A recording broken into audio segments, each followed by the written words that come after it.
Hey y'all, I'm Mandy. I'm Carrie, and this is Monstrous.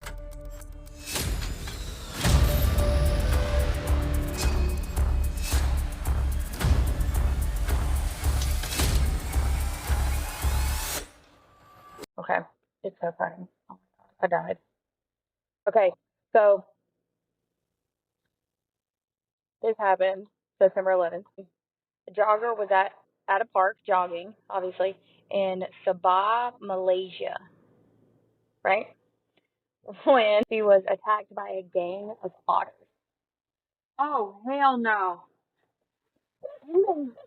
Fuck that shit.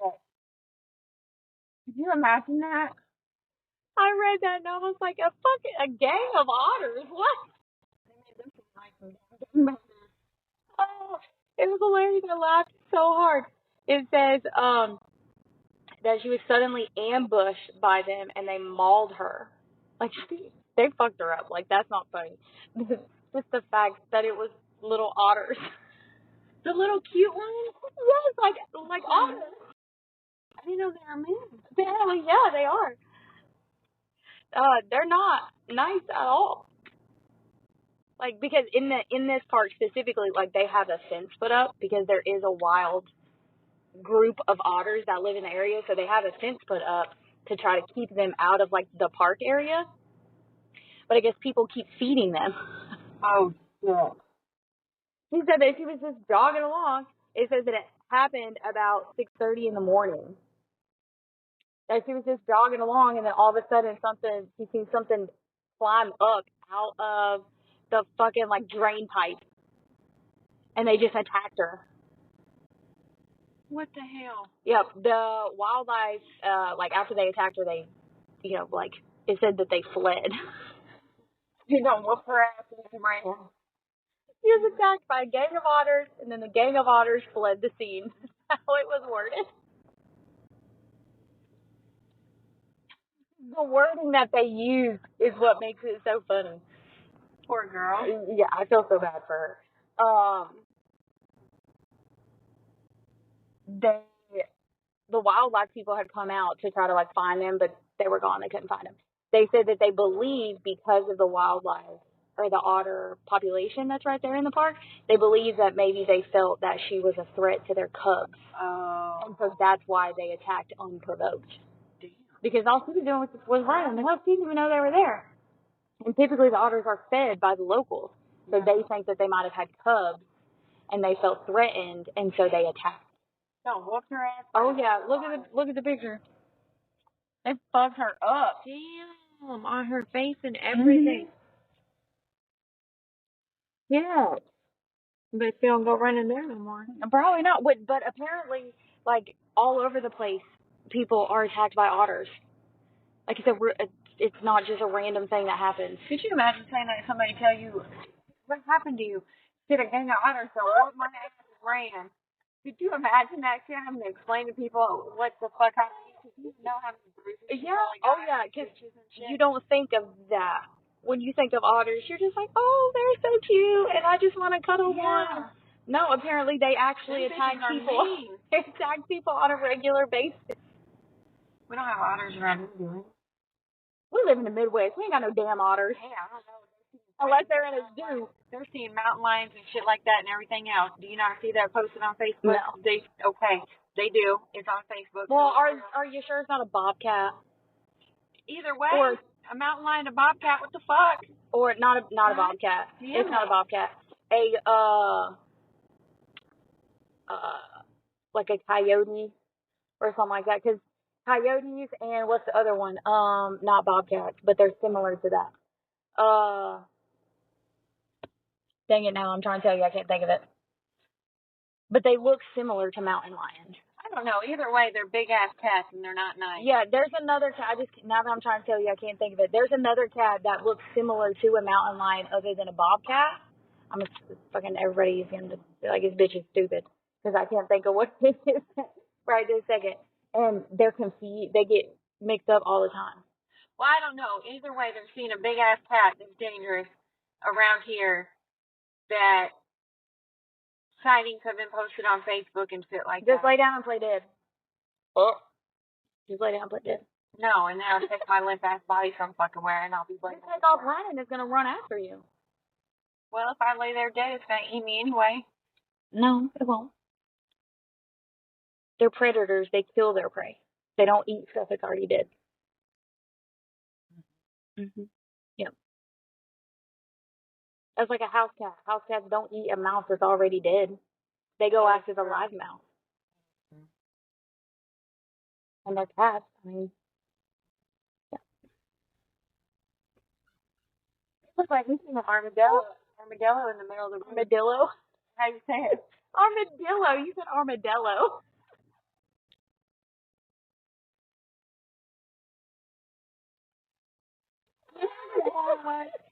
Well, however you say it, it looks like there was one in the middle of the road the other night. I don't think it was one, but it looked like that's exactly what it looked like. It was dead, whatever it was, but that's what it looked like. I mean, it might have been somebody's pet. People got some crazy ass pets around here. Where we used to live, this lady, she used to live there. She don't live there no more, but she had like 4 pet possums. She'd be walking around with them. They'd be on her shoulder and fucking she'd be carrying one like a baby and shit. No, thank you. Those things are mean. Mean as hell. I found a baby one time. I was little, so I was still living in North Carolina. I found one because I kept hearing this hissing noise. I couldn't figure out what the hell it was. And it was before my mom on Susie passed away, so I was probably like 10 or 11. And I went looking around the house trying to figure out what this noise was because we didn't have a cat. Like, what the fuck is this? And I looked behind our VHS player, and there was a tiny baby possum just hiding back there. It was a little tiny thing. It was like as big as my hand. It was scared as shit, obviously, but it's hissing and shit. And I wanted to keep it because I was a kid, and I was like, oh, it's so cute. Melissa wouldn't let me. But those things are mean. Yeah, they're mean. Like this late, they weren't baby possums she had. She had like, one was like hanging onto her leg and it was as long as her fucking cat. Like, no, thank you. They're not nice. I'm good. I don't want something that can jump on my face and eat me. Yeah. Like, just fuck me all up and there's nothing I can do about it. Because they got claws. Like, they just grip onto you. Okay. Anyway. Yeah. Now that we've talked about otters attacking people and... You have a story. Yep. All right.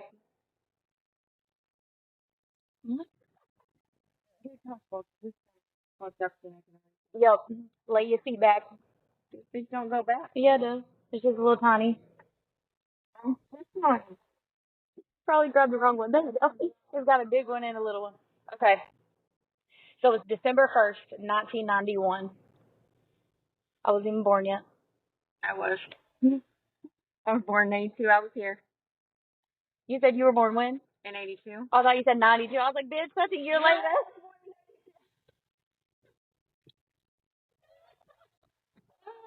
Okay. So it's December 1st, 1991. It's a quiet Sunday morning in Orange County, Costa Mesa, California. Jose Esquivel was at home sleeping when around 9 a.m. frantic knocking on his door woke him up. He arose and peeked out his window, not recognizing the red Corvette that had pulled up in his driveway. He went back to bed, ignoring the person that was knocking on his door. Eventually, they gave up and went away, but only to return about 4 hours later, about 1:30. This time, his front door was open. Oh, shit. A woman walked right in. Jose realized then that he knew her. She was Omaima Nelson. The two had briefly dated more than a year earlier, but she often went over to Jose's home to party with him and his roommates. This time, however, she didn't come over to hang out or party. This time, she needed his help.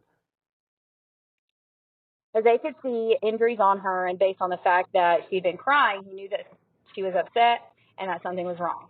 She went on to tell him a story so chilling that it sent chills up his spine. Here it goes. So, Jose, that her husband, I might need to move it.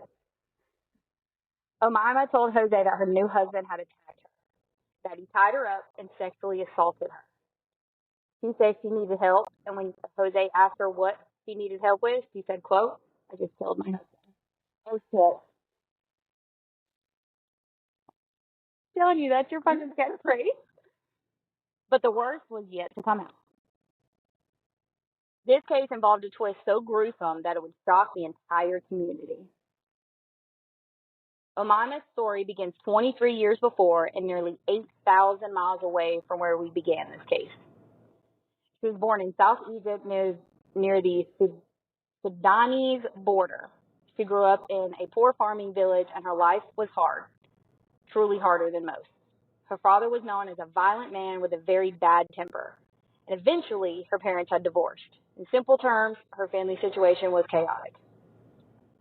Following the split of her parents, Omaima's mom had moved them to Cairo, an area also known as the City of the Dead, a slum area where 500,000 people scraped by while they lived surrounded by graves. Which I'm good. No thanks. I'm cool with that. But I'm not about to live surrounded by some fucking graves. No. You know that shit is haunted as hell. But that could be fun, though. Not if the shit attaches to you. I'm good. See, here we go. Here we go with that again. Yep. It's like, no. That could be fun, though. Yeah. Get a Ouija board. My luck, that shit would attach to me and be like, oh, this bitch is all kinds of fucked up. Let's have her. They might think that you're fun. Well, I don't think they're fun. Okay. So while dreaming of a better life, Omaima had met an American oil worker in Egypt, and the two had become involved to a point where her family insisted that they get married. And so they did. This was because Omaima was Muslim, and now no longer a virgin, her family felt that no Muslim man would accept her as his wife. Omaima, however, seen it in a different light. Besides saving her family's honor, it also gave her a way out of Cairo and gave her the hope of a better life in America. This man was her ticket to a better life, her ticket to freedom. So when the man's job ended in Egypt, the newly married couple left for America. However, the dream Omaima had was quickly squashed. Shortly after returning to Texas, her marriage ended in divorce, and now the young 18-year-old Omaima was a stranger in a strange land completely on her own. She quickly became overwhelmed, but she found that her beauty could help her get by in her new country. She had an exotic look to her. She was dark-skinned, petite, and what most would consider very attractive. She used this to her advantage. Her looks became her means to survive. For the next few years, Omaima drifted between bars, meeting men going from one relationship to the next, eventually finding herself in Orange County, California.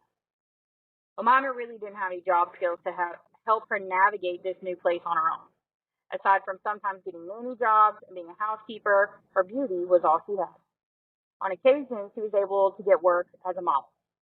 According to the Los Angeles Times, Omaima was a beauty with cheekbones that could cut glass and was thirsting for someone that could take care of her. She needed to feel wanted and loved. And in 1991, this star-stopping beauty met Bill Nelson while playing pool at a local bar. Bill Nelson spent his life as a pilot until he was caught and convicted of smuggling weed in 1984. Well, he was a prize. Not what she was looking for. Following a 4-year sentence in federal prison, Bill was released on parole and he began to work for a mortgage company. What mortgage company? Drug dealer. Well, he wasn't a drug dealer, he was a drug smuggler. He didn't sell it or deal it, he just smuggled it in from another country. He was the send out. Bill Nelson was a flamboyant, large belt buckle kind of man. So cowboy hat, big belt buckle. Showy. Yep. Real showy. He was larger than life with a very big presence. He was said to be the kind of guy that people stopped and looked at when he walked into a room. Those close to him said he talked loud, was sociable, and was a character. Bill was 56, old enough to be Omaima's dad. She got her sugar daddy. Bill had 5 children and 17 grandchildren when him and Omaima met. Oh, shit. The two had a whirlwind romance. Omaima was said to make Bill younger. They acted like the two were love-struck teenagers. Within 4 weeks of meeting, they were serious and madly in love. After 4 weeks, Bill asked Omaima to come with him on a road trip to visit his family and friends in Texas and Arkansas. He wanted to introduce his new alma candy to those he loved most. Somewhere along that way, they decided to make it official. They drove to Phoenix, found a justice of the peace, and got married. Damn, they jumped into it. Head first. His children, though, did not see the relationship the same as their father. Some of his kids were older than Omaima was, Oh, wow. and they were all suspicious of their new stepmother right off the bat. So after a few weeks of visiting Bill's friends and family, they headed home to California to settle into their new married life right there in Orange County. But just as quickly as they began their whirlwind romance, became a nightmare that ended in death. On Thanksgiving Day, Bill spoke to his stepdaughter and told her he had a turkey with all the fixings ready for dinner. Everything was great. There didn't appear to be any problems. 3 days later, however, Omaima would knock on Jose Cuervo's door, changing everything and how everyone's seen her forever. So now we're back to where we began the case. But we're going to go back 3 days to November 28th to the tale that Omaima told Jose about her husband. Shit just got real. So it's Thanksgiving Day, 1991, in Costa Mesa, California. An Egyptian-born fashion model, Omaima Nelson, has just plunged a pair of scissors into the chest and stomach of her ex-pilot husband, Bill Nelson. And then she reaches for the clothing. What the hell's he gonna do with that? As her husband flails around, Omaima beat him over the head with the iron until it broke in her hand. Oh my god. When Bill was finally dead, she butchered his body right there on the kitchen floor. Bitch is crazy. It's the ghost. She said it's the ghost. She done lost her shit. He then went on, are you ready? Yeah. To boil his hands in oil to remove his fingerprints, put his head in the freezer to later break his teeth, and she even made a point in a type of symbolic revenge to castrate him. She was possessed. Yeah, she lost her shit. Omaima stuffed body parts into trash bags and placed others down her garbage disposal. Oh, hell no. I'm trying so hard not to laugh, but your reactions are scared. Down the garbage disposal? Yep.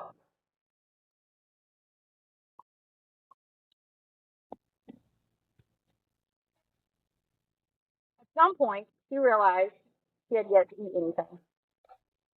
No. Did she eat him? Her whole body right there. Like, Did she eat part of him? oh. So Omaima claimed that she unleashed her fury over the sexual terror and abuse that she suffered at his hands. Acts that, according to Omaima, included pimping her out to old creeps for cash, rent, and in one case, a new car. However, her tale wasn't what shocked Jose the most. It was that she asked for his help to dispose of the body. What was left? There can't be anything left. Well, remember, she put some of it in trash bags. What did she eat? You stuck on that? Yeah, did she eat him? We'll have to wait to they're gonna ruin it for everybody. She told Jose that she needed some type of circle car to get rid of the trash bags that held her husband's body. She even offered to pay Jose for helping him. According to Jose, she said, quote, he's got 75 grand in his safe, 2 motorcycles in his garage, and I'll give those to you. Jose played along. He told her if she'd wait in his apartment, he would come back with a truck and help her. Omaima agreed. Jose left, and she waited for him to come back. But without Omaima knowing, instead of leaving to get his truck, he headed to the first payphone he could find. Jose called 911 and spoke to the police instead. So police arrived at Jose's apartment where they found Omaima waiting for Jose to return. She was clearly distraught and upset, and according to officers, her appearance seemed to back up her claim of being sexually assaulted. But despite her appearance and the clear need of assistance, she told officers she didn't need them. What? She didn't need the officer. Yeah, that's what she said. I don't need your help. I'm fine. Well, now it's done to prove it. What left was it? There was nothing left to do. He denied everything Jose had told them and swore her husband was very much alive, saying, quote, "Oh, he's in Florida on a business trip." Oh, this bitch done lost her shit. She told officers she hadn't lived with him long, so she really didn't have a way to contact him. What Omaima didn't know was that her husband had been reported missing. Bill was reported missing after he had failed to show up for work on Monday following the holiday. His employer had told the police that the last time she saw Bill was right before he had left on the Wednesday before the long weekend. So, Omaima seemed to be cooperative, but the answers she gave threw red flags up for police. They were not convinced by her story. So, officers looked closer at the red Corvette that she had driven to Jose's, and on the passenger seat, one officer had seen a bag. And upon looking inside the bag, he got sight of something that shocked and revolted. Yeah. So he picked something up right above the bag line, and he dropped everything. Inside the bag appeared to be organs, and they were human organs. They brought a coroner's investigator to the scene, and upon looking, the investigator pointed to a black spot on what appeared to be lungs and said that was from smoking. It was very clear that Omaima was not telling the truth, and at that point, police knew they had a murder to solve. They ain't gonna find us. So, Omaima was transported to the Costa Mesa Police Department for questioning, and officers headed over to the apartment that she shared with Bill. They knocked, and when no one answered, they broke a window and forced their way inside. Once inside the apartment, the officers were met with a cluttered mess. Aside from this, they didn't see anything right off the bat that told them something was wrong. At the police station, investigators headed in to question Omaima. The interview lasted about 3 or 4 hours. During this, Omaima wandered around the interrogation room rambling. She talked in third person, talked about hallucinating, and most importantly, she continued to deny that Bill was dead. She denied telling Jose that she had killed her husband, and the human organs in her car that she was driving around, well, she blamed that on Bill, claiming that he told her that he killed someone. Oh, she's psycho. So, with her denying that she told Jose anything and claiming the organs were from her husband who had assaulted her, the investigators took things in a different direction. Omaima was sent to the hospital for a sexual assault exam and to document her injuries. She had lacerations, contusions, and bruises all over her body. And at first glance, it appears that she was assaulted by somebody. So while she was being questioned and taken to the hospital, officers at their apartment eventually came across signs that, despite their initial thoughts, proved something happened within the apartment, something horrific. As officers looked closer, they began to see small droplets of blood on doorknobs, on a wall, and on the carpet. Among the clutter, officers found trash bags like the one found inside the red Corvette, and upon looking inside them, they discovered more body parts, along with a broken lamp and an iron. And the worst was yet to come for the officers inside this apartment. She ate him. Didn't she? You're just stuck on that.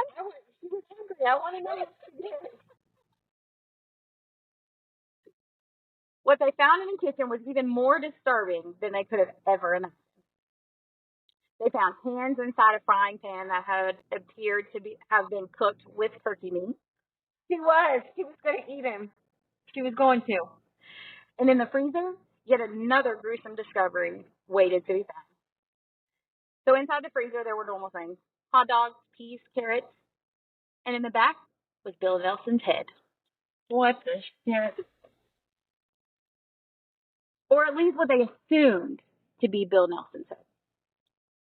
Omaima had fried Bill's head in a deep fat fryer, so identifying if it was Bill or not was extremely hard to do just by looking at what they had found. How the hell you deep fry a head? They have like big enough pots you could deep fry turkeys. See, look at you. You're as morbid as she is. No, my grandpa deep fries a turkey every year. Well, yeah, I know. Yeah, the big ass silver pot. So maybe she used that. I don't know. Maybe she used that. I don't know. I don't know how big his head was. Maybe it's in a regular pot. I don't know. Okay. In the bedroom, investigators found evidence that appeared to fit Omaima's claims of what had happened to her. The bedposts were broken. She claimed to have been assaulted. But when the bed was stripped, they began to wonder if Omaima had really been the one that had been. The mattress was covered in blood. According to investigators on the scene, it was soaked through and through. Even the box spring was soaked. Damn. This led them to believe that it was in fact Bill that had been tied up. And to confirm this suspicion, they looked to Bill's remains and they found reddish black rings of bruises around each of his ankles. These are there because if you're tied up long enough or hard enough, it'll leave bruising. And that's exactly what happened to Bill Nelson. The evidence that investigators found, the more they searched, proved to be stomach-turning and brought them all to a disturbing conclusion. Randolph Pulowski, the Orange County Deputy District Attorney, was at the apartment the day they found the forensic scene. He stated, quote, "There were suitcases and plastic bags soaked with dark liquid from his body parts. In the fry cooker, there sat Mr. Nelson's hands. And when we opened the refrigerator, there was Mr. Nelson's head with stab wounds. He had his entrails in his Corvette, and she was trying to get an ex-boyfriend to yank out the dentures from the head so she could dump it in the basket." Back at the hospital, the results of Omaima's rape exam came up negative, proving that she had lied about what happened that Thanksgiving holiday. Her injuries were not consistent to her story. They were instead consistent with someone who had just dismembered a human body. Oh, wow. Armed with this evidence and what they believed to be Bill's remains, investigators brought Omaima back to the station for more questions. They confronted her with everything they had found inside her and Bill's apartment, and to the surprise of everyone, Omaima changed her story. She admitted that Bill was dead and confessed that she was the one that had killed him. According to her, though, she didn't remember how she did it, but she knew why. That doesn't really make sense. No. But whatever, I'm not her. She talked about drug and alcohol use, how she was abused, how mysterious people contacted her, and how she had visits. It seemed to investigators as though she was grasping at anything that would stick to lessen her culpability in the crime. Or was she truly mentally ill? Either way, they of course arrested her on the spot. In the end, she was sent to Orange County Women's Jail to await trial. Her bail was set extremely high and she was not released. While Omaima sat in jail, the medical examiner's office confirmed that the remains they had found were in fact Bill Nelson. And now the process of figuring out how Bill died began. His skull had a minimum of 25 wounds to it. Bill suffered a horrific and violent death. As we all know, she didn't just stop at killing him. She went on to methodically and skillfully cut up her now dead husband's body. The medical examiner stated about this, quote, "The way the body was cut up was actually done fairly professionally. Each cut of Bill's remains was done so well, the coroner's office began to raise concerns that he may have done this before." Oh, yeah. That bitch is crazy. More disturbing is the fact that once all remains were located and taken to the medical examiner's office, they were weighed and compared to the weight listed on Bill's license. This showed that about 180 pounds of Bill's body was missing. She ate it. Because I want to know. Like, I'm intrigued now. When Omaima was asked if she knew where he may have gone, she said, quote, "No, he was all there." Well, then where did he go? He's not like this big. With this information and the scene they had found inside the Nelson home, it was not hard for investigators to imagine where the rest of Bill's remains had went. Just before this case, Jeffrey Dahmer was everywhere. So this led everyone to wonder, had Omaima ate her husband, or could she have done something else in an attempt to get rid of Bill's body? A neighbor gave a clue that could provide an explanation to where the rest of Bill was. He stated to investigators that all weekend he heard the Nelson garbage disposal running. It ran so long that late Saturday night or early Sunday morning, it broke. A few hours later, Omaima had showed up at Jose's house. But was Bill her first victim? Investigators spent several days digging into the past of Omaima Nelson, searching for this answer, and they found something that suggested their instincts may be right. It was revealed that Omaima had a pattern of meeting older men in bars, going home, and ending up living with them. Then, when she grew tired of the relationship for whatever reason, she would leave, but not before stealing either a car or money from them. She was described as a low-rent gold digger. That's bogus. Basically, she was looking for a sugar daddy to take care of her. But Bill was the first sugar daddy to end up dead. These thefts weren't the only thing on Omaima's record either. In 1989, Omaima had been shoplifting in a local drugstore when she was spotted by two female security guards. When they went to search her, Omaima became violent. She bit one guard on the breast so hard that it was almost bitten off. Damn. The other, she grabbed her crotch so violently that it brought her to her knees, and Omaima was able to get away. She was eventually found and arrested for this theft, and she added battery to her list of charges. She was sentenced to a few months in jail, and by 1990, Omaima had moved on, living with another man, and the circumstances under which she ended this relationship were similar to what she now claimed about her relationship with Bill. This man's name was Robert Hansen. Once news hit about Omaima's legal trouble, he came forward and told police that during their brief relationship, things were similar to that of Omaima and Bill. He believed Robert was going to take care of her, and he simply wanted sex. Their relationship came to a very abrupt end after a sexual encounter that bore some similarities to the way they believed Bill had been killed. According to Robert Hansen, Omaima wanted some money. And basically, he asked her, okay, well, what are you going to do for me? And she replied, I want to tie you up. Hansen allowed Omaima to do just that. Once he was tied up, according to Robert, he pointed a gun at him and threatened to kill him if he didn't give her money. Fortunately, his vines were not tight like Omaima thought, so he was able to get her wrist free, get the gun away from her, and forced her to leave his home. Embarrassed by what had happened, he did not call and report this to the police. But Orange County prosecutors were not as forgiving as he had been. They charged her with this crime as well. Oh. The assault on Hansen showed Omaima's motive, one that had nothing to do with demons, visions, or the sexual abuse she spoke of. She used and manipulated men to get what she wanted, or she just stole it from them. But one question was still unanswered. Why has she murdered and dismembered Bill? Once her trial began, this saga grew more sordid, if that's even possible.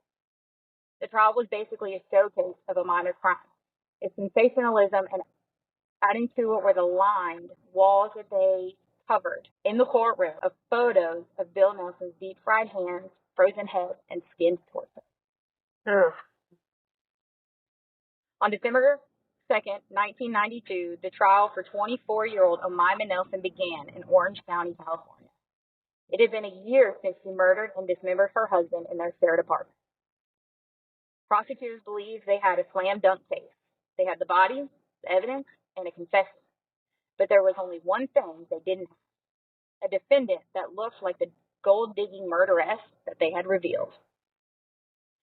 At the time of her trial, Omaima looked very different than when this whole thing began. She looked very sad. She looked like she had been through hell. But according to the prosecution, it was nothing compared to what Bill had been put through. In his opening statement, the prosecutor outlined how Omaima had tortured her husband to death. The state's theory was that Bill and Omaima began a consensual bondage session.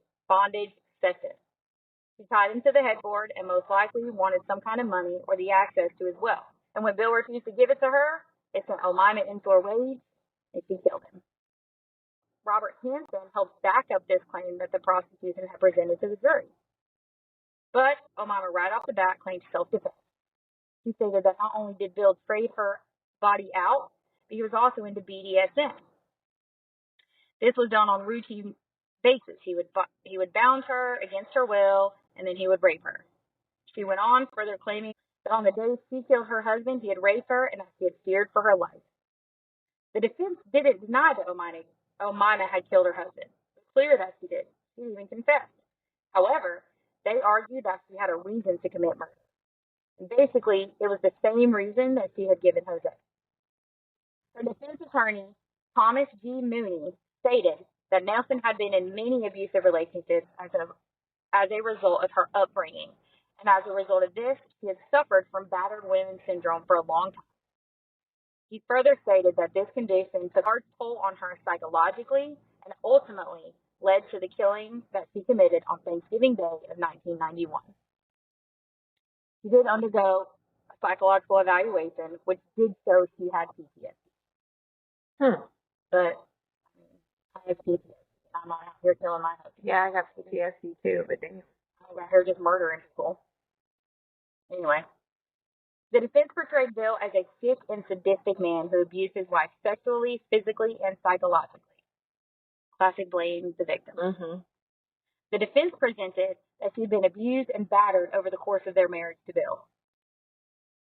A marriage that had just happened. A relationship that was a whole 4 weeks. Right. Whatever.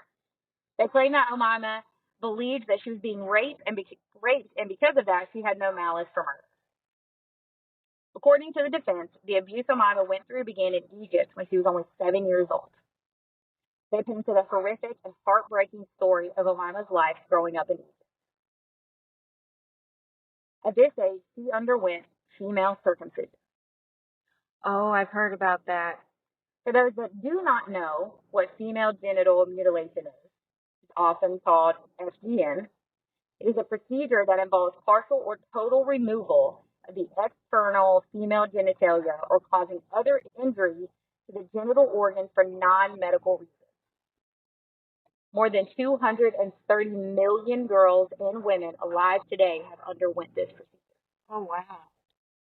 This is a custom in 30 countries in Africa, the Middle East, and Asia. This is usually done to young girls anywhere from infancy up to the age of 15.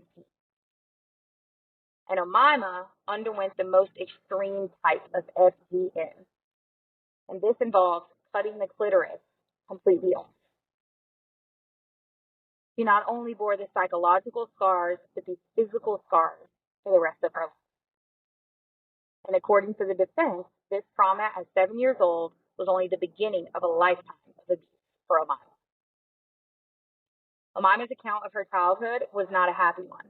According to her, almost everyone in her family beat, tortured, or molested her. And the defense said Omaima had developed coping skills, and those were to live in a fantasy world. To prove this, they called a psychologist who had evaluated her while she was on the stand.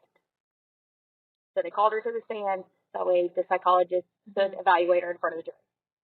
The psychologist said that he had found her to be soft-spoken and childlike. She was often sad and tearful, but most of all, the psychologist found that Omaima was a very deeply disturbed woman. Which, like, hello. Well, yeah, look what she did. Like, look what she's on trial for, guys. I don't think we needed a psychologist to tell us all that. So at some point, Omaima began to fantasize that she was a descendant of ancient Egyptians. And her delusions included belief that these ancient Egyptians either talked with her or acted through her. She lost her shit. The defense claimed that this included the night that Bill Nelson died, November 30th, 1991. They argued that Bill's intent was to rape Omaima that night, and that it was basically a daily occurrence. They said he demanded oral sex daily, and that it came with name-calling and the degrading of Omaima. They claimed that the night of Bill's murder was the worst of all, because she wasn't doing it how he wanted her to. So this time, Bill's anger and his insults grew, and eventually, Omaima snapped. He became psychotic and claimed that ancient Egyptians helped her. They said that not only did they urge her to kill Bill, but they helped her mutilate his body.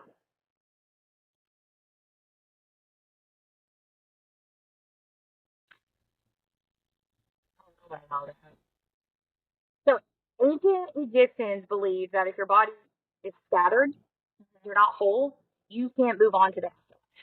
Oh, okay. So that's why the defense used that as, oh, the ancient Egyptians did this because that's what they believed. And so, by her cutting him up, it was done in an effort to ensure that if he got into the afterlife, he wouldn't be there. Right. That makes sense. So with all of this going on, the media had a field day with her. Her first interview with the psychiatrist came out. So when she was first arrested, before trial, all of that, they do all of those things. It had been leaked. In this, she had detailed putting on a red dress, red shoes, and a red hat before she prepared and cooked her husband's rib meat. It is reported that she stated, quote, I did his ribs just like in a restaurant. It's so sweet. It's so delicious. I like mine tender. She ate him. We don't fucking know. Well, that sounds like it. The psychiatrist that evaluated Omaima said she was in a psychotic state when she killed and ate her husband. He further stated that in his 20 years of practicing, he had never experienced a conversation with someone so bizarre, so psychotic. According to the prosecution, though, it was all a lie. A cunning ploy to build an insanity defense. And the only evidence of Omaima's insanity was what came out of her mouth when she took the stand in her own defense. So Omaima began her defense by telling the jury how her month-long relationship with Bill Nelson began as a hopeful love, but turned into what she's seen as a nightmare. She claimed abuse, and that when he visited his family, he threatened to kill her. He said as they were driving through Arizona, he told her that if she didn't do what he wanted her to do, he would bury her in the desert. Omaima claimed that that night, November 30th, 1991, there was a very violent sexual encounter. One that only ended when she grabbed a lamp off the bedside table and broke it over Bill's head and began to hit him over the head several times with a clothing iron. And then, when the handle of the iron broke, she grabbed her next weapon of choice, a pair of scissors, and according to her, at this point is when her memory goes blank. She blacked out. My question is, if you were tied up, how'd you grab the lamp off the bedside table? Right. True. So, Mommy said on the stand that she had no memory of dismembering Bill, and despite her confession, denied that she had ever eaten any part of him. She stated that the next memory she had was when she was alone in the apartment the next day with bags full of human remains. Oh, that shit would be scary. Right? Like if that actually happened? Yeah. Ooh, I'd be freaking the fuck out. So the prosecutor, however, could see right through Omaima's claims of being a battered wife. In his cross-examination, he played a video for the jury that was shot on that very trip that Omaima claimed Bill had threatened to kill her. The video doesn't show an anger-fueled man. Instead, it showed the two acting as if they were two kids in love. On January 4th, closing arguments took place, and the jury headed to the jury room to decide Omaima's fate. The decision the jury had to make was a big one. It wasn't a question of had she done it, but rather was it first-degree murder, manslaughter, or justifiable homicide. And on January 12th, 1993, 6 days later, the jury came back announcing that they had a verdict. Mm-hmm. What do you think the verdict was? Manslaughter. You think it was manslaughter? I think it's manslaughter. Bitch is obviously crazy. The 24-year-old Egyptian immigrant was found guilty of murder. What? But they could not agree that it was first-degree murder. So instead, Omaima Nelson was convicted of second-degree murder and assault with a deadly weapon for her attempted robbery of Robert. Her sentence was a total of 25 years to life, and she was to serve that sentence at the Central California Women's Facility in Chowchilla, California. Following the verdict, a psychologist who had evaluated Omaima said that prison was no place for a sick woman and that Omaima was treatable. I have to beg to differ. Yeah, I don't think The jury's foreman stated after the verdict was read, quote, "It was a really tough decision. We couldn't come back with a first-degree murder verdict because we couldn't find the evidence. It wasn't there. It took us 6 days. We worked really." Omaima herself said, quote, "I'm sorry I dismembered him. I was in a fight for my life."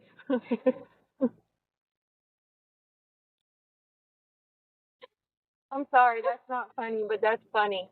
I'm sorry I dismembered him. My bad. Sorry. "If I didn't kill him, I would have been killed that day myself. I'm not a monster." She had also said a quote, "If I didn't defend my life, I would have been dead. I'm sorry it happened, but I'm glad I lived." She continued saying, "I'm sorry I dismembered him." So Omaima was up for parole for the first time in 2006. In this hearing, she was found to be an unpredictable threat to public safety. In 2011, Omaima went up for parole again. In her hearing, she insisted that she was not a monster and pointed out that she had never hurt the man that she had married since she had become incarcerated. You got married again? Yep. Even though she did have the opportunity to do so because they were granted conjugal visits where they were allowed to stay in a trailer that was on prison grounds. Oh, hell no. Yep. The parole board was not impressed with her. And even though she was able to find a man to take care of her from even behind bars, her second parole hearing ended the same as the one in 2006. 5.5 hours later, and she was still denied. According to the Los Angeles Times, Omaima had claimed in this hearing that she was a changed person who had, quote, "looked for love in all the wrong places," and further said, quote, "I have a strong desire to help others." What? Cut up people and eat them?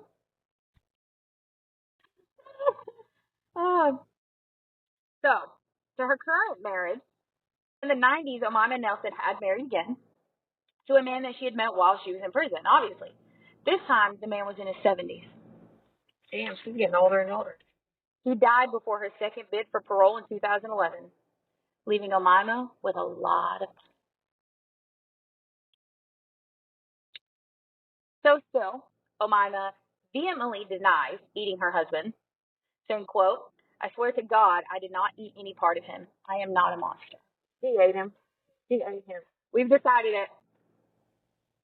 The way she's talking about she cooked his wrist, she ate him.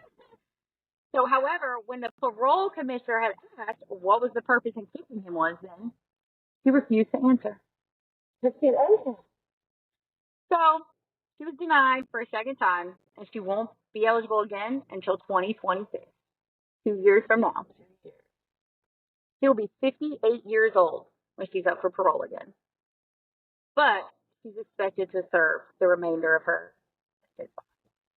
What are they gonna do with how will she ever get the money that was left to her? I'm not sure what they I do. wonder how they do it. I'm not sure if it just sits there and waits, or like if it gets put on her books, or if she decides. I'm not sure how it works. I'll have to look into that. So, we don't hear about cases of cannibalism often, especially here in the U.S. This case has captivated headlines, and we can all see why. This case followed shortly after Jeffrey Dahmer, so the fear of cannibalism being on the rise was very real at the time.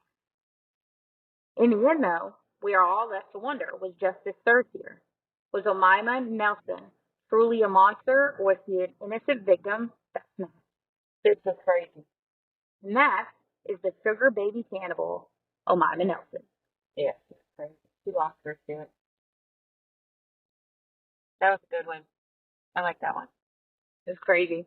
Yeah. Mm. So I only have three sources for this one. I got all that from three sources. The biggest source I used was that episode of Snap um, from November 2014. It's really good. If you can't find it, it's on their podcast. It's just under Omaima Nelson. Oh, I have pictures.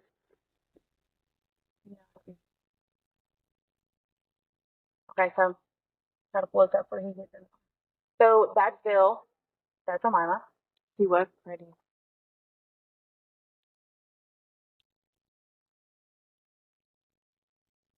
Yeah. That's when she went to trial. She was totally different.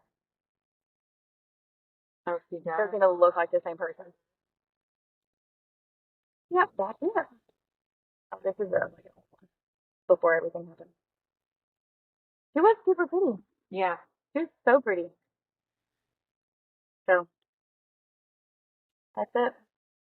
All right.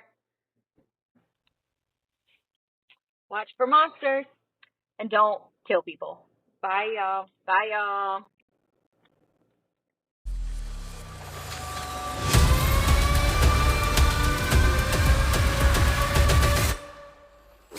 Please be sure to rate and review so we can make sure we give y'all a podcast you love. Be sure to subscribe so you get notifications each week when episodes air. If you want to send us a case or a topic suggestion, you can email us at monstroustcpod@gmail.com. Also, be sure to check out our Facebook page for updates along with information and photos for each week's episodes.